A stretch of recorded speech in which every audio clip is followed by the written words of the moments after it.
শহীদ দ্বিজেন ভূঞা উচ্চ ইংৰাজী বিদ্যালয় বৰ্তমান উচ্চতৰ মাধ্যমিক বিদ্যালয়। এই বিদ্যালয়খন 1990 চনতে স্থাপন হৈছিলে আৰু এই 90 চনৰ পৰা সুদীৰ্ঘ 2025 বৰ্ষলৈকে আমি গৌৰৱময় ৰূপালী জয়ন্তী বৰ্ষ অতিক্ৰম কৰিলোঁ আৰু সেই উপলক্ষে ৰাইজৰ সহযোগত প্ৰাক্তন ছাত্ৰ ছাত্ৰী আৰু আমাৰ শিক্ষক সমাজৰ লগত এটা উমৈহতীয়া উদ্যোগত আমি দুদিনীয়া কাৰ্যসূচীৰ ৰূপালী জয়ন্তী সমাৰোহৰ আয়োজন কৰিছিলোঁ।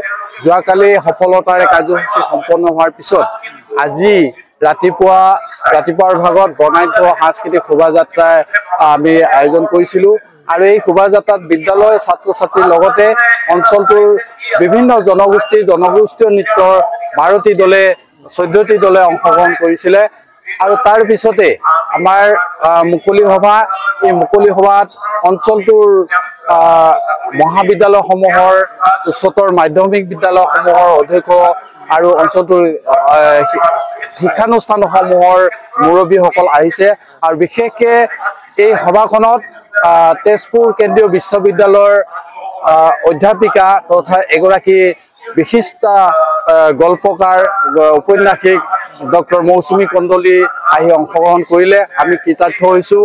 লগতে এই অনুষ্ঠানৰ যি স্মৃতি গ্ৰন্থ উন্মোচন কৰিলে শোণিতপুৰ জিলা সাহিত্য সভাৰ সভাপতি তথা লোকনায়ক অমীয় কুমাৰ দাস মহাবিদ্যালয়ৰ অধ্যক্ষ ডক্টৰ সুখদেৱ অধিকাৰীয়ে। তাৰোপৰি বহুকেইগৰাকী বিশিষ্ট ব্যক্তিয়ে এই মুকলি সভাত অংশগ্ৰহণ কৰিছিলে। আমি তেওঁলোকৰ যি উপস্থিতি বা তেওঁলোকৰ এই পদধূলাই আমাৰ বিদ্যালয়খনৰ গৌৰৱময় যাত্ৰা এটা অংশীদাৰ হ'ব বুলি ভাবিছোঁ আৰু আমি আশা ৰাখিছোঁ এই ৰূপালী জয়ন্তী বৰ্ষৰ সমাৰোহে আমাৰ বিদ্যালয়খনৰ উত্তৰণৰ ক্ষেত্ৰত আৰু অধিক আগবঢ়াই নিব।